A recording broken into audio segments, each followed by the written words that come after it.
An owl. She's a raptor. You're close. She's in the vertebrate family. What do you think? We'll talk about that in a second. Is that a hawk? Hawk. Yeah, you're right. What kind of hawk? Harris, close. Harris are my favorite, by the way. If you guys have never seen a Harris hawk, head out to Arizona, and they actually live together like a pack of wolves would. They do hunt together exactly like a wolf pack would. It's absolutely awesome to see out there in the wild. If you've seen the recent Planet Earth series, there's a segment of those guys on there. All right, so Harris is out of the way. Any other guesses? That'll be our whole 15-minute demonstration, just guessing what she is. I'll go ahead and tell you guys. She is a Phrygian hawk. Anybody heard of those? Yeah, no hands going up. Yeah, I wouldn't think so. These birds are found for here short times out of the year. They winter here, and it's only a couple months out of the year. I was lucky enough to see one a couple months ago, and that's the only one that I've seen. They're the largest species of hawk found anywhere in the world. And she's a female, which means she's the biggest that you're going to find. Because in the bird of prey world, usually the girls are about a third larger than the boys. It's more obvious as the birds are bigger. Something really small, like a burrowing owl, it's really hard to tell the difference.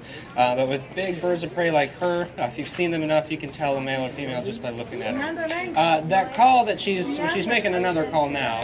And the other call that you guys heard her make, which sounds cute, we get ahs every time she does it, it's actually a territorial thing. Yeah, she's letting all of you know that this is her territory. And as long as you guys are all cool with that, she's relatively fine with it. This place is deemed worth protecting from her, so she likes this area. This is her home. Everything that she gets here at the park is provided for her by us, so it's in her mind something she needs to protect. So she has since retired from the bird show, and if you guys remember the bird show at SeaWorld before Pets Rule was there, she actually flew out of the veteran. She's been doing this a long time. She is in her late 20s, so we've kind of since retired her, and then we're trying to see how she'd do out here. In the show, she'd only see people for like 15 seconds and then walk off stage. Bigger groups of people, but not for that long. So we've been doing this for a while with her to see how she tolerates it. And groups are relatively smaller, but spring break is upon us, and we'll see how she tolerates the bigger groups of people. If she doesn't want to be out here, she doesn't have to be out here. We talked about positive reinforcement training a little bit already. And the other thing that's really important that a lot of places are starting to incorporate more, especially talk about, is control of your environment. That is a very positive thing for animals and for us. We think of primary enforcers as food, shelter, water. It's the one that come to mind first. Control of your environment is just up there, if not the most important one. Our birds know that if we go and pick them up or ask them to step up, if they say no, they don't have to come out. And they would still get everything they would normally get, even if they don't. So it's kind of like you waking up on Monday morning and you don't want to go to work, so you don't, and then you still get paid for that day. It's kind of the same thing. We want this to be enjoyable for them to come out here and want to do this. If you guys notice, she's dripping from her beak a little bit. Yeah, she pairs kind of what we're doing out here with getting her diet throughout the day. So with a lot of different animals, there's a lot of different ways to reinforce them. Macaws, you got a whole slew of things you can do. Toys, verbal praise. Some of them like to be pet, or some of their foods like nuts and seeds. But for birds of prey, you don't really have much to work with. It's pretty much food, and that's it. They don't like to be touched. The only time I ever touch her is when it's exam day, once a year.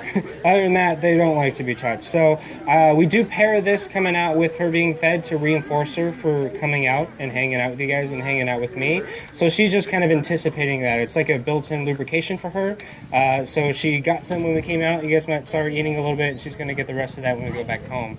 This other call that she's making, sometimes she does it a lot more.